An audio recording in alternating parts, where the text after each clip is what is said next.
జనం కోసం జనవాణి. కవిత సస్పెండ్, తెరపై లిక్కర్ స్కామ్.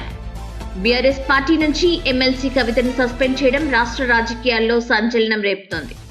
పార్టీ నుంచి ఆమెను సస్పెండ్ చేసినట్లు అధికారిక ప్రకటన రాగానే వెంటనే ఆమెపై బీఆర్ఎస్ శ్రేణులు దాడులు మొదలుపెట్టాయి. మొన్నటి వరకు కవిత విషయంలో ఎటు తెలుసుకునే సంశయంలో పడిన వారంతా ఇప్పుడు ఒక్కసారిగా విమర్శల దాడి మొదలుపెట్టారు.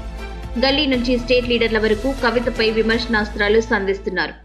ఎమ్మెల్యేలు, మాజీ ఎమ్మెల్యేలు సైతం కవితకు వ్యతిరేకంగా మాట్లాడడం ఇప్పుడు ఇంట్రెస్టింగ్ గా మారింది. కవితను బీఆర్ఎస్ పార్టీ నుంచి సస్పెండ్ చేసిన నేపథ్యంలో కవిత మద్దతుదారులు వర్సెస్ బీఆర్ఎస్ శ్రేణుల మధ్య సోషల్ మీడియాలో డైలాగ్ వార్ నడుస్తోంది. పార్టీకి నష్టం చేస్తున్న వారి గురించి చెబితే జాగ్రత్త పడాల్సింది పోయి సస్పెండ్ చేస్తున్నారని కవిత మద్దతుదారులు మండిపడుతున్నారు. 2018 ఎన్నికల సమయంలో గజ్వేల్లో కేసీఆర్ పై పోటీ చేసిన నాటి కాంగ్రెస్ అభ్యర్థి వంటేరు ప్రతాప్ రెడ్డి మాట్లాడిన వీడియో వైరల్ అవుతోంది. వీడియోలో ప్రతాప్ రెడ్డి మాట్లాడుతూ గజ్వేల్ నియోజకవర్గం నుంచి పోటీ చేసిన తనకు హరీష్ రావు ఫోన్ చేశారని, కేసీఆర్ ని ఓడించాలని చెప్పారని తెలిపారు.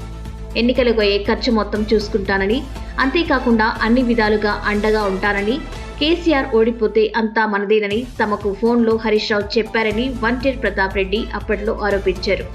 అయితే ప్రస్తుతం వంటేరు ప్రతాప్ రెడ్డి బీఆర్ఎస్ లోనే ఉన్న తాజా పరిణామాల నేపథ్యంలో ఈ వీడియోను కవిత అనుచరులు వైరల్ చేస్తున్నారు. తాజా పరిణామాల నేపథ్యంలో బీఆర్ఎస్ శ్రేణులు కవితకు వ్యతిరేకంగా ఢిల్లీ లిక్కర్ స్కామ్ ను తెరపైకి తీసుకొస్తున్నారు. బీఆర్ఎస్ పార్టీకి హరీష్ రావుతో ఎలాంటి నష్టం జరగలేదని, జరిగిన నష్టం అంతా లిక్కర్ స్కామ్ వల్లేనని ఆరోపిస్తున్నారు. లిక్కర్ స్కామ్ కేసులో స్వయంగా కేసీఆర్ కూతురు చిక్కుకోవడం వ్యక్తిగతంగా కేసీఆర్ తో పాటు పార్టీని డిఫెన్స్ లోకి నెట్టేస్తుందని, ఈ కేసు రూపంలో కవిత అంటించిన మరక పార్టీకి, కేసీఆర్ కు ఎప్పటికీ పోదంటూ బీఆర్ఎస్ శ్రేణులు పోస్టులు చేస్తున్నారు.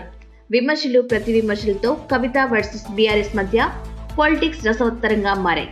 రాబోయే రోజుల్లో ఎలాంటి పరిణామాలకు దారితీస్తాయనేది కీలకంగా మారింది.